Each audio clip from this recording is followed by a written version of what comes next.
समाचार की घंटी जैसे ही बजे हर बड़ी खबर रफ्तार पकड़े, क्योंकि हम लाए हैं 4 ऐसी दमदार खबर हमारे खास शो 4 के चक्रव्यूह में। नमस्कार, कैपिटल टीवी उत्तर प्रदेश देख रहे हैं आप। मैं हूं आपके साथ राधिका राज। आज 4 के चक्रव्यूह में सबसे पहले बात होगी वक्फ संशोधन कानून की, जिसको लेकर केंद्रीय मंत्री भूपेंद्र यादव ने कांग्रेस पर बड़ा आरोप लगाया है। तो क्या बोले मंत्री, जानेंगे। फिर बात होगी योगी एक्शन की, जहां श्रावस्ती में अवैध मदरसों पर बुलडोजर एक्शन देखने को मिला। साथ ही बात होगी सीएम योगी की, जहां सीएम योगी ने गन्ना किसानों को लेकर सख्त निर्देश दिए हैं। जानेंगे क्या है वो निर्देश जिसने भौचाल ला दिया है। और आखिर में बात होगी अभिमुक्तेश्वर आनंद सरस्वती की, जिन्होंने राहुल गांधी को हिंदू धर्म से निकालने की वजह बताई है। तो चलिए शुरू करते हैं 4 का चक्रव्यूह। पहली खबर वक्फ संशोधन कानून से जुड़ी है। दरअसल केंद्रीय पर्यावरण मंत्री भूपेंद्र यादव ने आरोप लगाया कि कांग्रेस वक्फ संशोधन अधिनियम 2025 के बारे में अफवाह फैला रही है। उन्होंने कहा कि मुस्लिम समूहों और लोगों के पास वक्फ करने, उसका प्रबंधन और विनियमित करने के अधिकार बरकरार रहेंगे। दिल्ली भाजपा कार्यालय में केंद्रीय मंत्री ने पत्रकारों से कहा है कि प्रधानमंत्री नरेंद्र मोदी ने सामाजिक न्याय, आर्थिक विकास, पारदर्शिता और लैंगिक समानता के क्षेत्र में कई सुधार किए हैं। यादव ने आरोप लगाया कि कांग्रेस अफवाह फैला रही है कि इस कानून के कारण मुसलमानों के अधिकार समाप्त हो जाएंगे। उन्होंने कहा कि इस कानून में पहली बार संशोधन नहीं किया गया है। वक्फ मामलों में पारदर्शिता और प्रबंधन जैसे कुछ मुद्दों पर 2013 में किए गए पिछले संशोधन में ध्यान नहीं दिया गया था, जिसके बाद अब वक्फ संशोधन अधिनियम 2025 में ध्यान रखा गया है। भूपेंद्र यादव ने कहा कि कांग्रेस के नेता वक्फ संशोधन अधिनियम 2025 के बारे में अफवाह फैला रहे हैं और उसकी कोशिश कर रहे हैं, लेकिन उनसे पूछा जाना चाहिए कि अगर वक्फ कानून इतना ही पवित्र था तो उनकी पार्टी की सरकार ने 1956 से अब तक 8 बार इसमें संशोधन क्यों किया। अंबेडकर इंटरनेशनल सेंटर में मुस्लिम बुद्धिजीवियों की एक सभा को संबोधित करते हुए वरिष्ठ भाजपा नेता ने कहा कि कांग्रेस से पूछा जाना चाहिए कि उन्होंने वक्फ संपत्तियों के रिकॉर्ड को 2008 में रहमान समिति की सिफारिश के अनुसार कंप्यूटरीकृत क्यों नहीं किया और विवादों को निपटाने के लिए कोई न्यायिक प्रणाली क्यों नहीं विकसित की। यादव ने कहा कि उनसे ये भी पूछा जाना चाहिए कि उन्होंने पसमानदा लोगों और मुस्लिम महिलाओं के अधिकारों के बारे में और प्रगतिशील मुस्लिम समाज के काम को रोकने के लिए पार्टी द्वारा किए गए पाप के बारे में बात क्यों नहीं की, ताकि इसे वोट बैंक के रूप में कायम रखा जा सके। यानी कुल मिलाकर केंद्रीय मंत्री ने कांग्रेस को निशाने पर लिया। ऐसे में कांग्रेस क्या कुछ पलटवार करती है, ये देखने वाली बात है।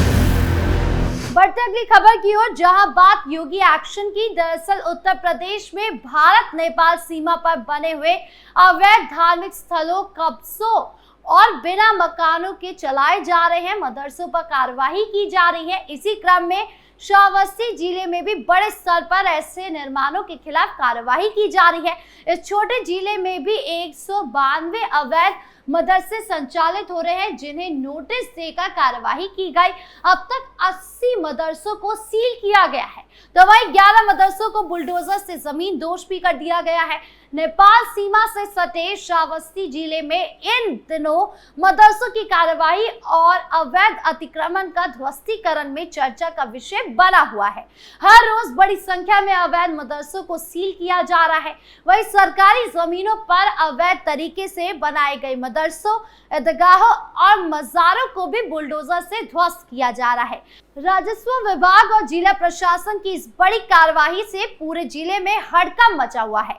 श्रावस्ती जनपद में 192 मदरसे अवैध तरीके से संचालित होते हुए पाए गए हैं, जिसके बाद इन्हें नोटिस जारी कर दस्तावेज प्रस्तुत करने के निर्देश दिए गए थे। लेकिन जब मदरसा संचालकों की तरफ से संतोषजनक जवाब नहीं मिल सका, जिसके बाद प्रशासन की ओर से ये कार्यवाही की गई है। इस कार्यवाही में 80 मदरसों को अब तक सील कर दिया गया है, जबकि 11 मदरसों को और 2 मज़ारों को बुलडोजर चलाकर ध्वस्त कर दिया गया है। ये सभी अवैध मदरसे भारत नेपाल सीमा से जुड़े जनपद में संचालित हो रहे थे, जिसके बाद ये बड़े स्तर पर कार्यवाही की गई है।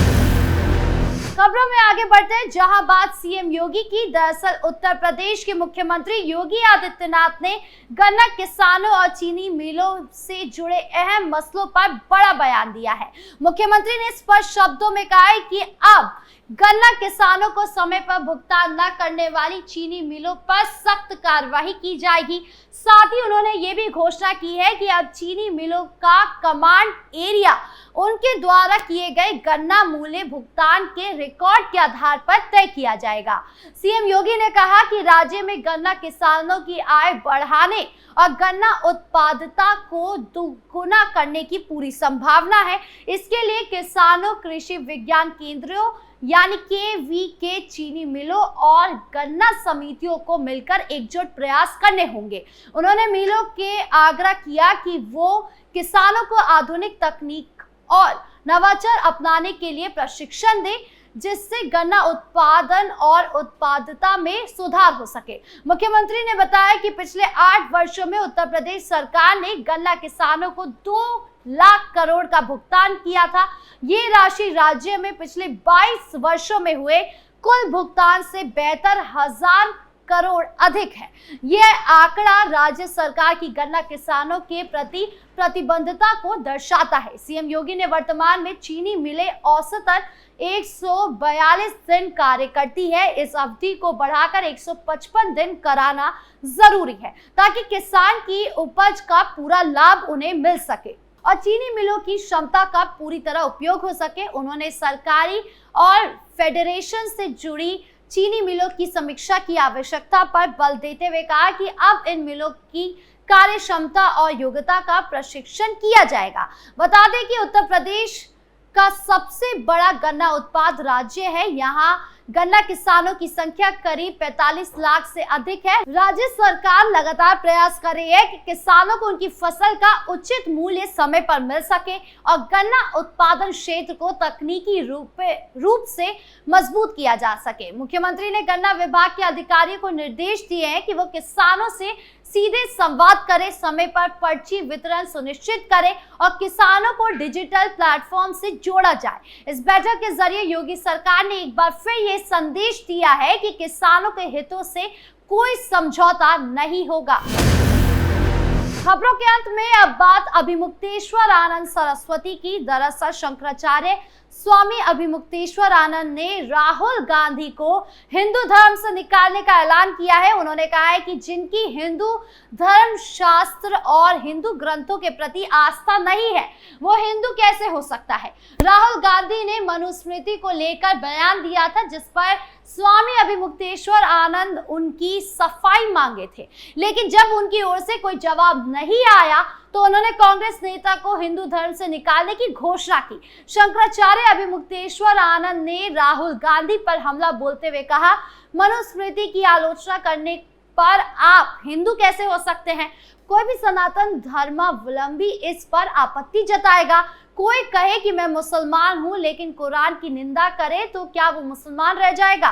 कोई कहे मैं क्रिश्चियन हूं लेकिन बाइबल की गलती निरूपित करने लगे तो क्या वो ईसाई रह पाएगा। इसी तरह से मनुस्मृति हिंदुओं का धर्म शास्त्र है, हिंदुओं का धर्म ग्रंथ है। अगर उसके बारे में आप गलत कह रहे हैं, उसे दूसरों का बता रहे हैं, तो आप हिंदू कैसे हो सकते हैं। जो आप हैं आपको वही होना चाहिए, आपको क्यों हिंदू माना जाए। राहुल गांधी जनेऊ पहनने पर शंकराचार्य ने कहा कि लोग नाटक में भी राजा का वेश धारण कर लेते हैं, तो क्या वो सब राजा बन जाएंगे। हिंदू धर्म ग्रंथों के प्रति दृढ़ आस्था है। ये हिंदू धर्म की पहचान है और हमारा धर्मशास्त्र हमारा प्रतीक है, उसके प्रति आस्था नहीं है तो आप कैसे हिंदू हो सकते हैं। कोई भी सनातन धर्म का शख्स होगा वो इसका विरोध करेगा। वही वक्फ को लेकर उन्होंने कहा कि केंद्र सरकार वक्फ बोर्ड को तुरंत भंग करना चाहिए। धर्म पर राजनीतिक दलों और सरकार को हस्तक्षेप तुरंत बंद होना चाहिए। वक्फ बोर्ड कानून पर संशोधन करने की वजह उन्हें भंग किया जाना चाहिए। उन्होंने वक्फ बोर्ड की तरह सनातन धर्म बोर्ड बनाने का विरोध किया है। आपकी शंकराचार्य के बयान को लेकर क्या राय है, कमेंट बॉक्स में जरूर बताएं। 4 के चक्रव्यूह में आज खबरों का सिलसिला यहीं खत्म करते हैं। कल फिर मिलेंगे आपसे नई खबरों के साथ। वीडियो अच्छी लगी हो तो लाइक शेयर करें, चैनल को सब्सक्राइब करना ना भूलें और देश की तमाम बड़ी खबरों से जुड़े रहने के लिए देखिए कैपिटल टीवी उत्तर प्रदेश। नमस्कार।